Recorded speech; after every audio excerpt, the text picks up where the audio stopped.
72 दिन तपते रेगिस्तान में कैसे जिंदा रहा ये इंसान।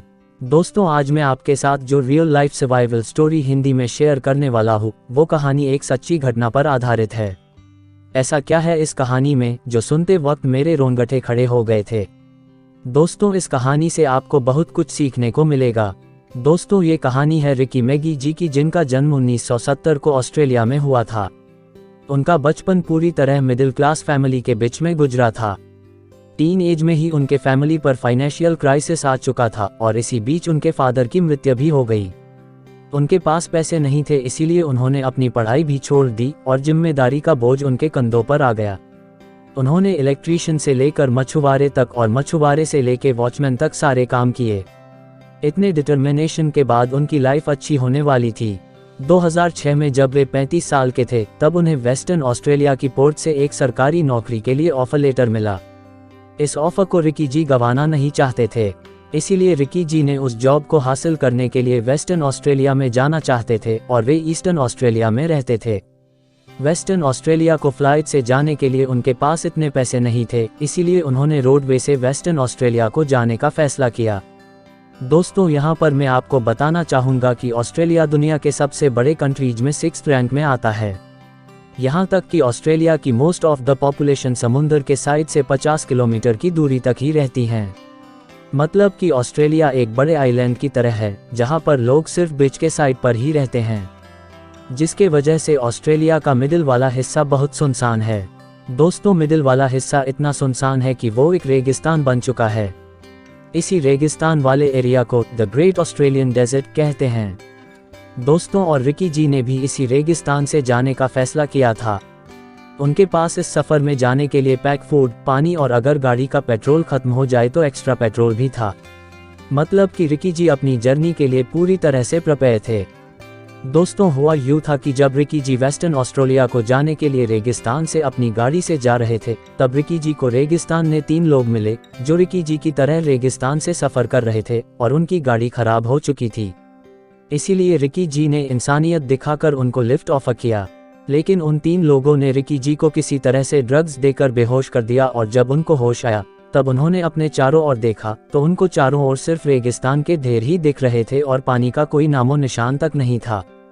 उन्हें कुछ पता नहीं था कि वो कहाँ पर है। सर पर सिर्फ सूरज की तपती हुई धूप थी और वहाँ का तापमान 45 डिग्री सेल्सियस के आसपास था। उसके बाद उन्होंने खुद को चेक किया तो उनके पैसे, मोबाइल और बाकी का सब कुछ सामान चोरी हो गया था। उन लोगों ने रिकी जी के पैर के शूज तक चुरा लिए थे और रेगिस्तान में रिकी जी को एक जिंदा लाश बनने के लिए छोड़ दिया था। उन्हें उस रेगिस्तान में ना कोई इंसान दिख रहा था और ना ही कोई रोड दिख रहा था। उनके पास सिर्फ 2 चॉइस थी, वे किसी दिशा में चलता जाए और जीने की कोशिश करता रहे, वहीं पर पड़ा रहे और अपनी मौत का इंतजार करता रहे। लेकिन दोस्तों, रिकी जी ने पहले वाले ऑप्शन के चूज किया। उन्होंने जिंदा रहने के लिए हर हालात का सामना करने के लिए तैयार हुए और वे एक ही डायरेक्शन में चलने लगे। घंटों तक उन्होंने उसी डायरेक्शन में चलते रहे, लेकिन कुछ ही देर बाद उनकी भूख और प्यास से हालत खराब होने लगी। उन्हें भ्रम होने लगे कि उनके सामने पानी है, लेकिन जब वे पानी पास चले जाते तो उनके हाथ में सिर्फ धूल और मिट्टी ही आती थी। थोड़ी देर चलने के बाद उनके सामने एक रेत का एक पहाड़ आया। उसके ऊपर चढ़ने के बाद उनको एक सीजनेबल नदी दिखी। उंगली से नीचे की ओर इशारा। पहले तो उनको अपने आंखों पर विश्वास नहीं हुआ, लेकिन वे जिन्हें का एक भी मौका नहीं छोड़ना चाहते थे। उन्होंने जब चेक किया तो उनको बहुत खुशी हुई, लेकिन उनकी खुशी कुछ ही पलों की थी क्योंकि उस नदी का पानी पीने लायक नहीं था। इसीलिए उन्होंने पानी के बहाव के साथ ही अपना रास्ता चूज किया। दिन के ऊपर दिन गुजर रहे थे और रिकी जी अब भूल चुके थे कि उनके रेगिस्तान में रहकर कितने दिन हो चुके थे। दोस्तों, उस रेगिस्तान में रहना जैसे कि जिंदगी जीते हुए मौत के साथ सफ़र करना था, क्योंकि दिन में ऑस्ट्रेलियन रेगिस्तान का तापमान 45 डिग्री सेल्सियस के ऊपर चला जाता है और रात में वही तापमान 10 डिग्री सेल्सियस तक नीचे चला जाता है। इन एक्सट्रीम तापमान के वजह से बीमारियों के चांसेस बहुत ही ज़्यादा बढ़ जाते हैं। दोस्तों, बीमारियों के क्या बल्कि मरने के चांसेस 99.99% ज़्यादा होते हैं। लेकिन रिकी जी के पास ऐसी विल पावर थी कि उनके आगे मौत ने भी घुटने टेक दिए थे। उन्होंने खुद को जिंदा रखने के लिए हर संभव प्रयास किया। उनके पास रात को ठंड से बचने के लिए कपड़े नहीं थे तो उनको गुफाओं का सहारा लेना पड़ता था। उन्हें छोटे छोटे घड़ों में पीने के लिए पानी मिलता था और अगर कभी पानी नहीं मिलता था तो उनको अपना खुद का पेशाब पीना पड़ता था। बहुत दिन गुजर चुके थे और हालात बद से बदतर हो चुकी थी और उनका वजन भी बहुत ही ज्यादा कम हो चुका था। अब रिकी जी की बॉडी भी जवाब देने लगी थी और उनको अब लग रहा था कि मैं अब जिंदा नहीं बचूंगा, लेकिन अंदर से एक और आवाज उनको ये कह रही थी कि रिकी तू कहीं ना कहीं इस रेगिस्तान से जिंदा बाहर निकल सकता है। और खुद को जिंदा रखने के लिए उन्होंने सांप, कीड़े और मकोड़े और पता नहीं क्या क्या खाना पड़ता था। रिकी जी के अंदर वो उम्मीद थी और हौसला था जिसके वजह से वो हर रोज वे नींद से उठने के बाद सोचते थे कि आज एक और दिन में जिंदा रहते हुए यहाँ से बाहर निकल जाऊंगा।